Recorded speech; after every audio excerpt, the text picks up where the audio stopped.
Good morning, everyone. $1 million or more.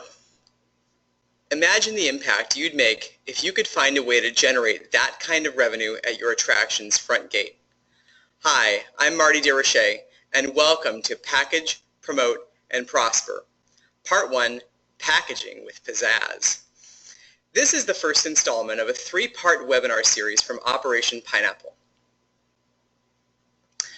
Almost 2 years ago, I began working with Jungle Island, a small attraction located in sunny South Florida. Jungle Island is a boutique zoo with a small collection of exotic animals, including lions, tigers, and lemurs. Lemurs, those cuddly cute little primates from Madagascar. Anyway, Jungle Island does around 325,000 in attendance each year. Now, when I started working with Jungle Island, they were offering just 2 admission options at their ticket window. General admission for $34.95 or an annual pass for just $10 more. There were some add-ons as well.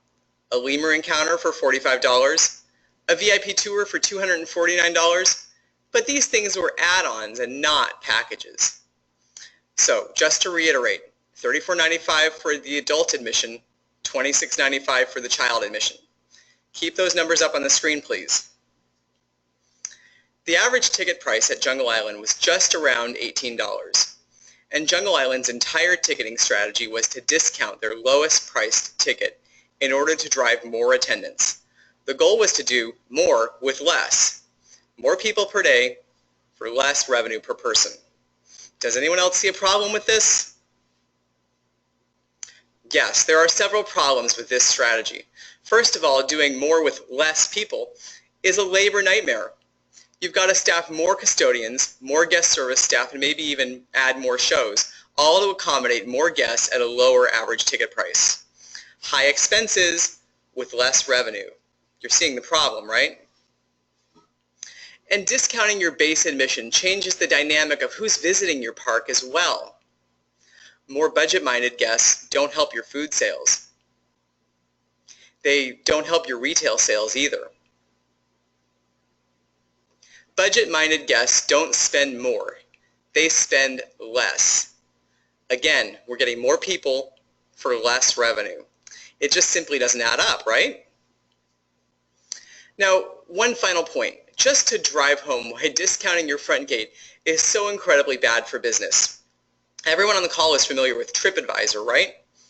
Well, Jungle Island was not scoring well on TripAdvisor.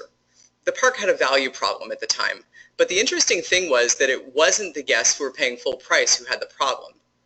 It wasn't the guests who were playing with the lemurs or enjoying a VIP tour either. It was the people coming in at a discounted rate who were the most critical on TripAdvisor. In contrast, the people who were spending the most had the best experience, and because of that, they rated Jungle Island much higher on TripAdvisor. Again, doing less with more people and then being rated lower for it, this is why discounting your front gate doesn't work. Warren Buffett once said, "Price is what you pay, value is what you get." Guest satisfaction is not about discounts, and it's not about cost savings. Guest satisfaction is about the value of the experience. More specifically, it's about the value that we create when we package with Pizazz. Over the next 30 minutes or so, you're going to learn my formula for creating packages that include so much value they practically sell themselves. Now, there are 3 critical steps in this process. Step 1, understand who's buying. Step 2, define our offerings. And step 3, structure our packages. Let's get started. Step 1, understand who's buying. The first step to creating packages with Pizazz is to clearly understand who's buying. The obvious answer is your guests, right? Well, of course. But when we're designing packages and other products that are meant to create value and to enhance our guests' experience, there are a few more key pieces of demographic information that we must understand. Location, length of stay, age and ability, and frequency of visit. We need to understand where they're coming from. Do they live nearby? Maybe they live 0 to 30 miles away. Or are they living more within the region? Let's say we're in Florida, we're talking Central Florida here, and we're looking at people that are maybe driving up from Miami, South Florida area, driving down from Pensacola, Tallahassee area. That's kind of that drivable region. Same thing in Southern California, anywhere really, but Southern California, if we're looking at Anaheim, or we're having people drive up from San Diego, drive in from Santa Barbara and the outer areas, those are the kind of things where maybe we want to design particular packages that focus on these guests. How long will they be staying around for? Now, some guests might be coming just for a few hours. I realized this recently when I was helping out at Michigan Science Center launching their sales program. And we realized some guests might only be around for 2 or 3 hours. It's a very short stay there in some cases. So it's important to recognize that and to have products for them as well. Maybe they're visiting for a half a day. Of course, for a full day, that's pretty standard. And then even for multiple days. What about their age and their ability? So this is another one that kind of crosses the gamut. The whole idea that when guests are visiting our parks, they may or may not bring their swimsuits. Now, obviously, if it's a water park, you're going to bring your swimsuit. You kind of know that. But if you're a zoo and you've got a splash pad, maybe not so much. If you have zip lines, you know, the importance of having closed-toed shoes on your attractions and to avoid injury, and the whole idea that you would need to make sure to communicate that on your website or in advance to make sure that your guests are bringing the right attire. Obviously, height requirements as well, that's fine. So, for example, we might look at designing,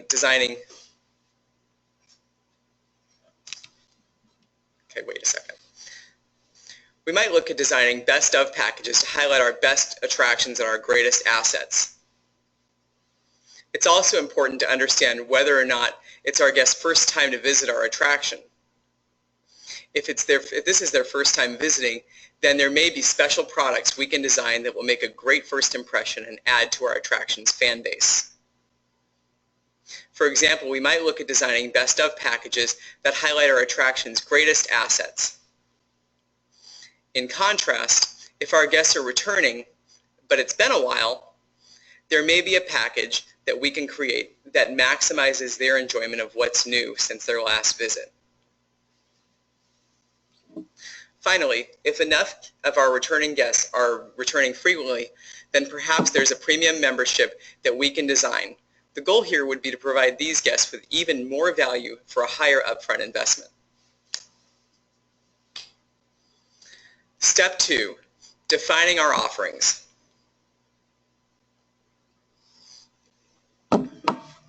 Okay, now that we understand who's buying, we need to do a quick inventory of what's available to sell. You might be saying to yourself, Marty, we already know exactly what we sell because we're doing it every day at our front gate. We're already selling it. Understood, but just consider what you might be missing from your package formula. Let's take a look. Remember that in step 1, we discussed the importance of knowing where your guests are coming from. From there, we can begin to develop some pretty cool packages. We can start to create membership or annual pass packages for guests who live nearby or visit frequently, day passes for guests who will be in town for only one day, and multi-day tickets for our guests who will be in town for a longer period of time. Now, if you don't think there's enough to do at your attraction to justify offering a multi-day ticket, that's okay. You can partner with other area attractions and present a multi-venue pass. City Pass is a great example of this strategy. Now maybe you've got a carousel, a train, and a pony ride. You can offer an unlimited ride wristband that bundles them all together. Special experiences like traveling exhibitions, an IMAX show, or a planetarium experience can be packaged together too. You can even package them with popcorn and a drink. Another opportunity that's almost no overhead is selling priority seating at shows and priority access to rides. Universal Orlando Resort has made this service into a multi-million-dollar profit center for them. How about packaging your admission together with an all-day dining plan or a drink-all-day cup? Maybe you've got an impressive back of house that you could present as part of a VIP tour. They do something like this daily at both MSI Chicago and at Jungle Island. Here are a few examples of what we've been able to do around the world to help organizations just like yours as we design packages with Pizazz. Now, last August, we began working with Brevard Zoo, which is located on the Space Coast, about 70 miles east of Orlando. The zoo does right around 400,000 in attendance. They feature many fantastic animal interactions and other adventures, including giraffe feedings, train rides, bird feedings, rhino interactions, and kayaking around Africa. Oh my gosh, the kayaking around Africa is incredible. You get in a kayak and you go around their Africa continent. You get to see the lemur island. You get to see jaguars and giraffes. It's the coolest thing ever. And you're kayaking. I did it with my kids. We'll talk more about that later. Super cool. Zip lining high above the gators. They've got the best zip lining course in Florida out there at Brevard Zoo. And right now we're packaging that as well. Pretty cool stuff. All right, so when we started packaging with Brevard Zoo, one thing we noticed was they only had a basic level of membership. Their basic level of membership, it was no frills. It included 12 months of consecutive zoo admission and then just a few special perks. That was it. And we said to them, you know, there's an opportunity here. And they said, we think so too, Marty.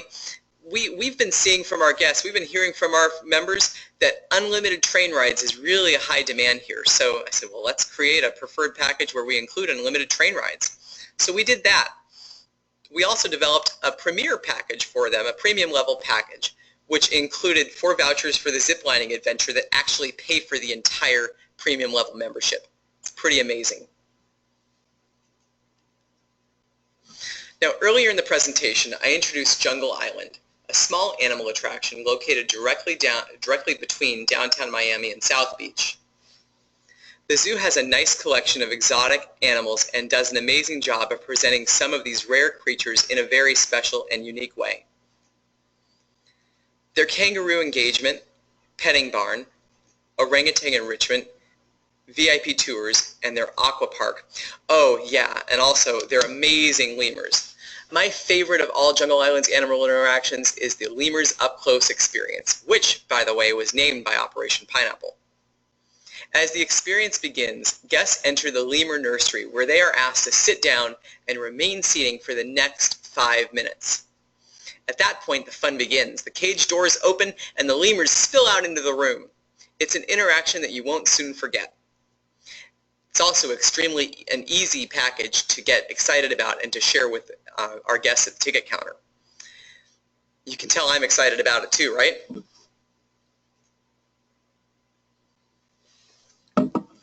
Now, Jungle Island offers annual passes, not memberships. And when we began working with Jungle Island, they had just one basic annual pass product.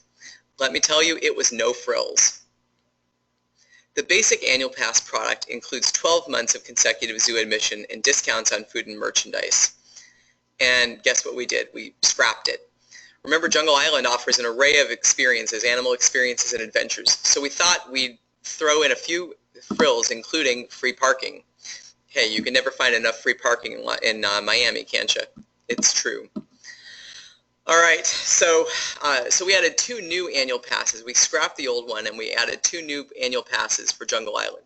We created a value pass that included 12 months of consecutive admission plus free parking on every visit, 1 free lemur encounter, one-time access to the kangaroo experience, and feed and bottles. For the premium level, we added a second level of membership, and that included everything I just spoke of, plus free aqua park and unlimited animal experiences other than the lemur encounter. So really good stuff, fantastic for Jungle Island, and an amazing new revenue center for them. Now, just a brief aside at this point. I know that we haven't discussed pricing just yet. We'll address that in step 3. But right now, we're simply focusing on building the value in our packages.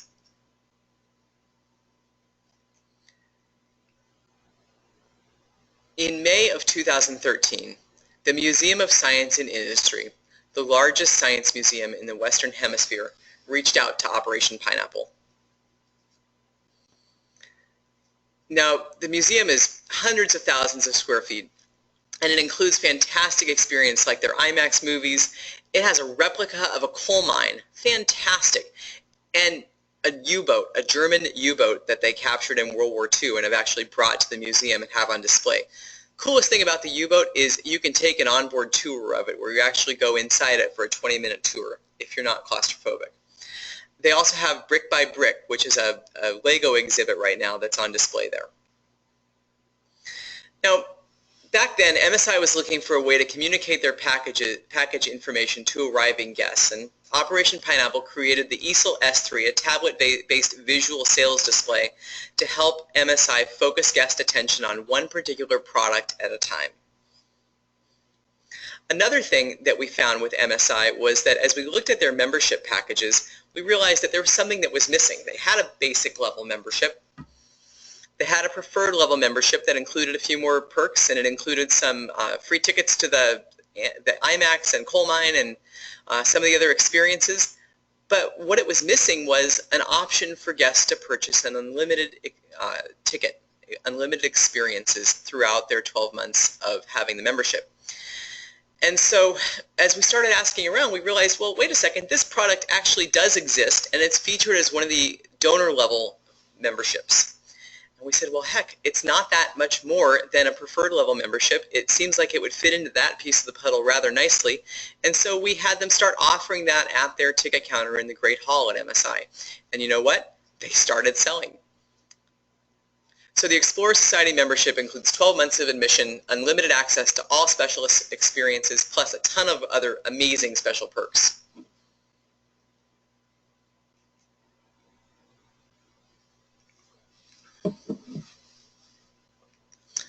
All right, step 3, structuring our packages. Now that we know who's buying and what we're selling, it's time to build packages that connect the two.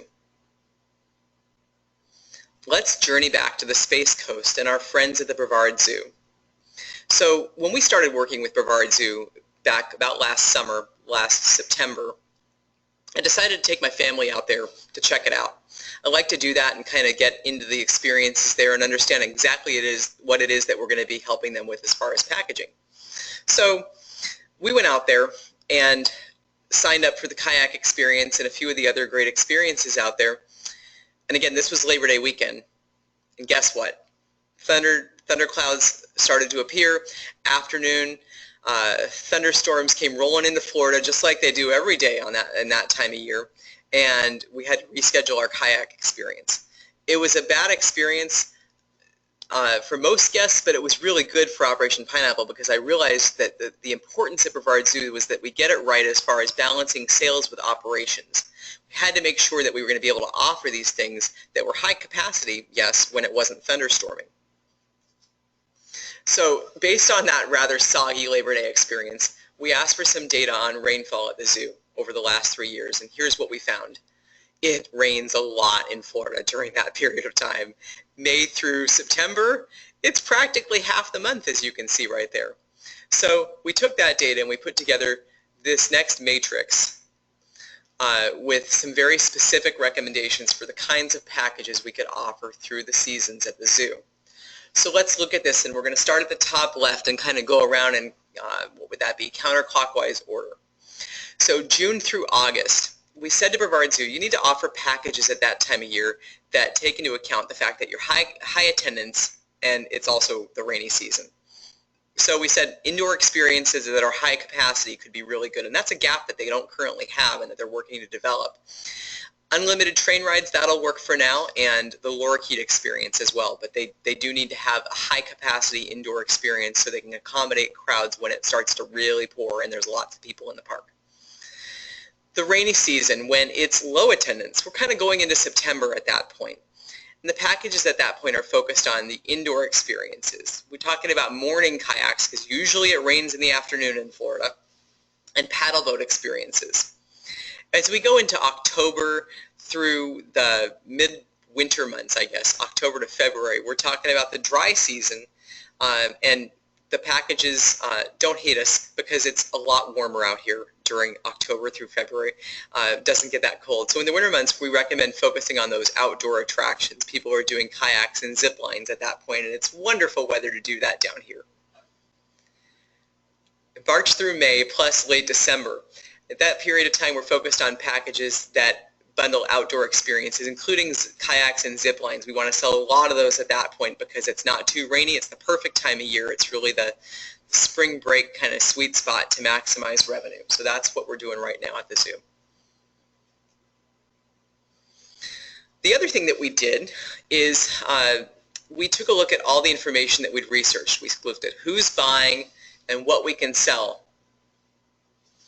And then we came up with a cool way to feature a line of 4 day pass products with one fun catchphrase. Called it Soar, Explore, and Even More.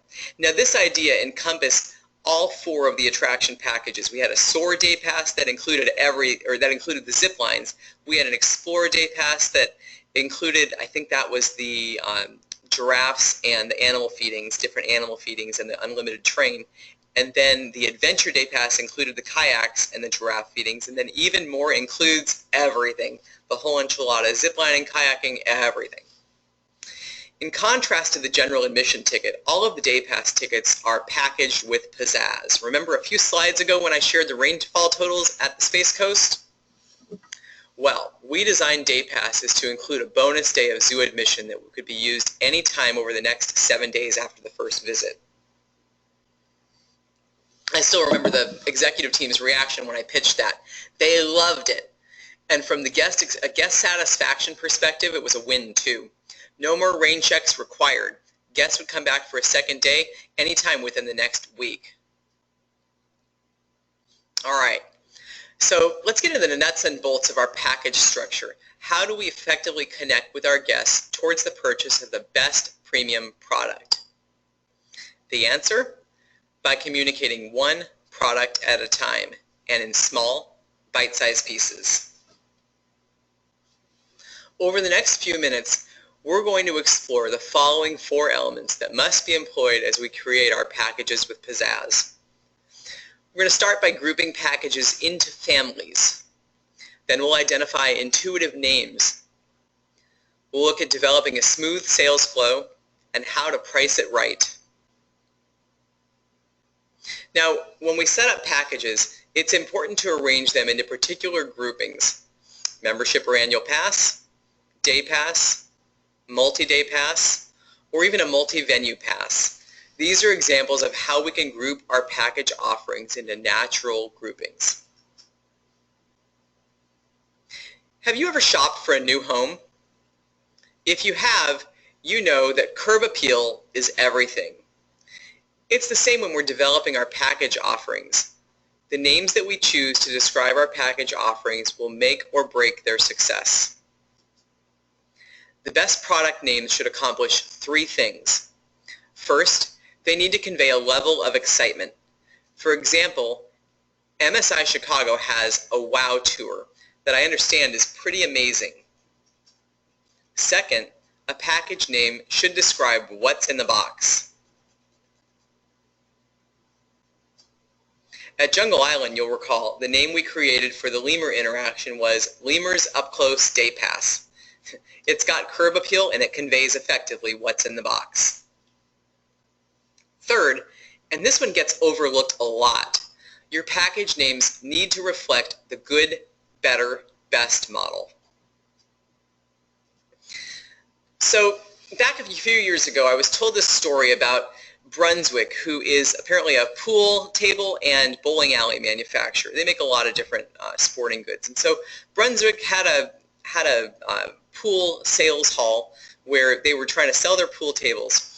The way that they were arranged, and I kind of did this on the slide right here, the way they were arranged was when you walked through the door, you started off with the lower end model of pool table. And as you walked towards the back of the store, you'd get their second lowest model, your medium-sized model, your second to the highest model, and then your premium best model up at the top of the store.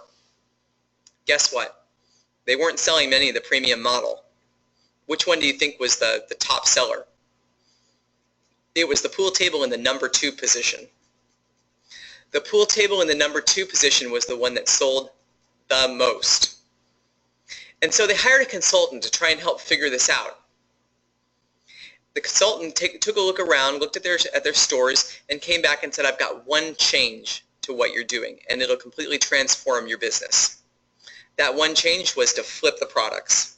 Start with the best product at the front of the store and put the cheapest product in the back of the store. They went ahead and did that. And guess what happened? When guests came into the store, they'd look at that premium model. Believe it or not, some would buy it. Some would buy the premium model. Others would move back to the second model and look at that and say, oh, this one's really nice too. It has a lot of the same kind of features, and they'd end up buying that one. Which model do you think sold the best in that type of situation? You guessed it, the second one from the door, the second highest product. So when we sell from best to basic, we start at the top and work our way down. Here's an example of a best to basic type of model where we start with, let's call it a total experience or an all access type of product. That's our best product offering. Then we move to the better, one tier down, and that's maybe a pick 2 if we've got IMAX experiences and planetarium shows. We pick 2 at that point. And then our good model is kind of the basic no frills model. That's where we say, oh, you can choose one of any of the choices here. Okay, so best to basic. How much does it cost? That's the million-dollar question, isn't it? How we answer this question has the potential to drive profit or not. The fact is that price is a funny animal and one that just doesn't behave in anything approaching predictability. Certainly fixed costs play a part. They play their part in setting the bottom end price. But what about the other end? How do we set prices in a way that doesn't leave money on the table? Before we answer that, we need to first understand a couple of important concepts. First concept is the idea that consumers really don't know what anything should cost. Let me say that again. Our guests really don't know what anything should cost. This effect is called coherent arbitrariness. Coherent arbitrariness is above all a theory of relativity. Buyers are mainly sensitive to relative differences, not absolute prices. The second element is anchoring, or setting prices on your higher and lower products in order to move your middle product. Take a look at the example on the screen where the preferred membership is presented as the most popular plan.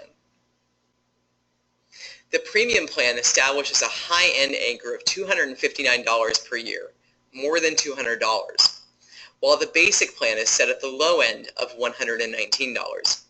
Just like the middle-sized chair in Goldilocks and the Three Bears, the preferred plan appears as the just right plan. As you begin to implement your package pricing structure, you'll find that your incremental revenue will start to rise. The thing about that is that this doesn't happen in one lump sum. Remember, we're talking ticketing transactions, $3 here, $5 there, $50 upgrades to an annual pass. The amazing thing is that it all adds up. If you're an attraction that does as little as $300 in annual attendance, imagine the impact that $300,000 per year in annual attendance, imagine the impact that an increase of as little as $4 per person would make. That's $1.2 million a year. You'd be a hero. They'd throw a parade. Now you can start right now. The Bloom Growth Formula works in any attraction setting. And right now I'm offering a free 30-minute package analysis session to the first 5 web participants who email me at info@operationpineapple.com. That's a $500 value. Now by attending this seminar, you've already taken the first step. Now let's go ahead and take the next step together. Again, I'm offering a free 30-minute package analysis session to the first 5 web participants who email me at info@operationpineapple.com. Also, a reminder that in just 3 short weeks, I'll be presenting part 2 of the series, Promote It to Arriving Guests. 3 weeks after that, we'll finish up with the formula with Prosper, and I hope to see everyone there. Now this concludes today's webinar series. I'm truly grateful for you all getting up so early and being here today at such an early hour, especially on the West Coast. And because I live 2 miles away from Star Wars Land at Hollywood Studios, I just have to say this: May the 4th be with you.